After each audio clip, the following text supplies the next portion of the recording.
Chào mừng quý vị.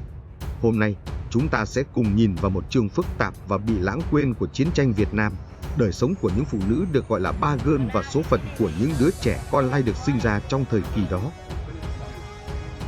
Bối cảnh là cuối năm 1966, khi quân đội Mỹ đã hiện diện rất đông ở miền Nam Việt Nam, tạo ra những biến động kinh tế, xã hội mạnh mẽ. Nổi lên một nền kinh tế ban đêm sôi động, nhưng cũng đầy phức tạp và để lại những hệ lụy kéo dài hàng thập kỷ, nhất là với thế hệ con lai. Con số 300.000 gái mại dâm mà Thượng nghị sĩ Fulbright từng nêu thực chất chỉ là ước đoán của nhân viên cứu trợ xã hội, không có cơ sở kiểm chứng rõ ràng, nhưng nó cho thấy mức độ nghiêm trọng của vấn đề. Và trung tâm của nền kinh tế đó là một thứ đồ uống bí ẩn, Sài Gòn Tea. Nghe thì sang trọng, nhưng Sài Gòn Tea thực ra chỉ là trà đá, nước lọc pha bạc hà, hoặc vài giọt rượu mạnh pha loãng. Mục đích là để các cô gái khuyến khích lính Mỹ mua với giá rất cao, mà không cần uống quá nhiều rượu thật. Một người từng làm nghề này kể lại, có lính Mỹ tưởng cô siêu hạng vì uống rượu không say, nhưng thực chất là cô chỉ uống Sài Gòn Tea. Và nền kinh tế đằng sau nó mới thực sự đáng nói. Các cô gái thường được hưởng một nửa số tiền đó. Chỉ riêng việc bán Sài Gòn Tea, một cô gái có thể kiếm hàng chục, thậm chí có người kiếm tới 420 đô la Mỹ một tháng. Để so sánh, lương một cảnh sát Sài Gòn khi đó chỉ khoảng 43 đô la. Thu nhập của hai vợ chồng công chức cao cấp cộng lại cũng chỉ tầm 150 đô la.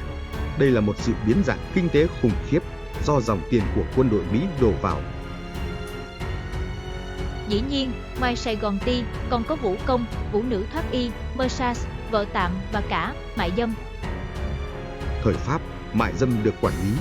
Nhưng đến thời đệ nhất Cộng hòa, Tổng thống Diệm, đặc biệt với luật bảo vệ luân lý 1962 của bà Trần Lệ Xuân, nó bị cấm nghiêm ngặt. Tuy nhiên, sau biến cố 1963, anh em nhà họ Ngô bị sát hại, các quy định nới lỏng, cùng lúc lính Mỹ ồ ạt đổ bộ. Nhu cầu giải trí khổng lồ làm quán bar, vũ trường bùng nổ. Chính quyền Sài Gòn lúng túng. Họ vừa bố giáp các tụ điểm, vừa đề xuất gom quán bar ra khu riêng. Thậm chí có đề xuất hợp pháp hóa theo mô hình Sin City tại An Khê, Pleiku nhà chứa được quản lý y tế, nhưng thất bại vì vấp phải rào cản văn hóa. Hệ lụy lớn nhất là sức khỏe. 75% lính Mỹ thừa nhận có quan hệ tình dục. Năm 1967, tỷ lệ bệnh hoa liễu của lính Mỹ cao gấp 10 lần ở Mỹ, mức kỷ lục 280 trên 1.000 lính. 50% số cô gái bị bắt cũng mắc bệnh. Điều này buộc Mỹ phải hành động.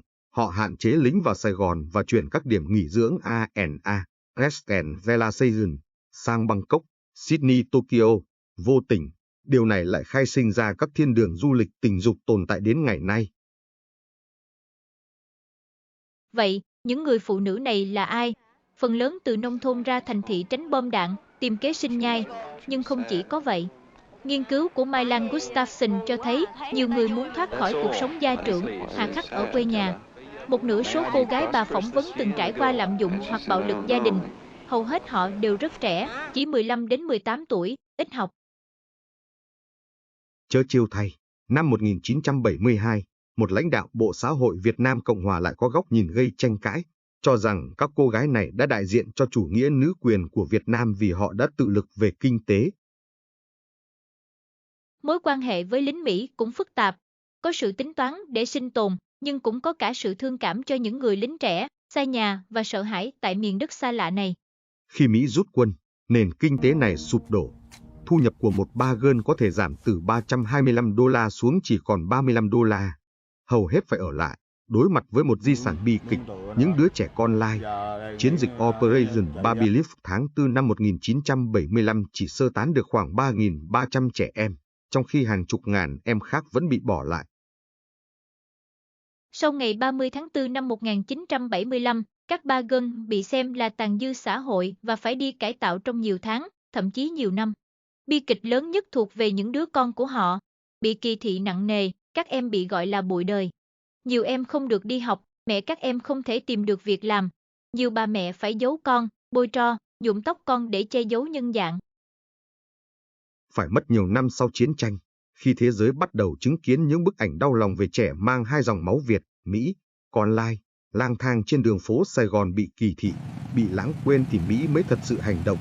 Năm 1982, một đạo luật đầu tiên được đưa ra, nhưng nhanh chóng thất bại vì những thủ tục rườm rà, gần như không ai có thể vượt qua. Phải đến năm 1987, khi dư luận quốc tế dâng cao, đạo luật con lai trở về nhà, American Homecoming Act mới chính thức mở cánh cửa hy vọng. Lần này, mọi thứ được đơn giản hóa, chỉ cần có đặc điểm ngoại hình mang nét lai là đủ để được xem xét. Và quan trọng hơn cả họ được phép dẫn theo người thân, được trở về trong vòng tay gia đình, sau bao năm bị bỏ lại phía sau. Khoảng 30.000 con lai và 60.000 người thân đã ra đi. Nhưng hành trình hòa nhập của họ tại Mỹ vẫn đầy gian nan. Cho dù họ được trở về quê cha, nhưng không hẳn họ đã được đoàn tụ với gia đình. Cả về những vấn đề bất đồng ngôn ngữ, văn hóa và nhiều yếu tố khác khiến họ lại một lần nữa vất vả mưu sinh. Đến tận hôm nay, những cuộc tìm kiếm vẫn diễn ra. Cha Mỹ tìm con lai, đặc biệt là những đứa trẻ khi ấy được ra đi trong chiến dịch Baby Leaf quay về Việt Nam tìm mẹ. Video của chúng tôi khép lại nhưng câu chuyện về Sài Gòn Ti chưa bao giờ và sẽ không bao giờ khép lại. Vết thương về thân phận con người mà nó để lại thì kéo dài qua nhiều thế hệ.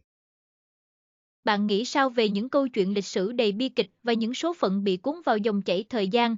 Hãy chia sẻ suy nghĩ của bạn dưới phần bình luận. Và nếu bạn thấy nội dung này ý nghĩa, đừng quên nhấn thích, chia sẻ và đăng ký kênh để nhiều người hơn nữa biết đến những mảnh ký ức này. Cảm ơn quý vị đã theo dõi và đồng hành cùng sự việc 360 Plus.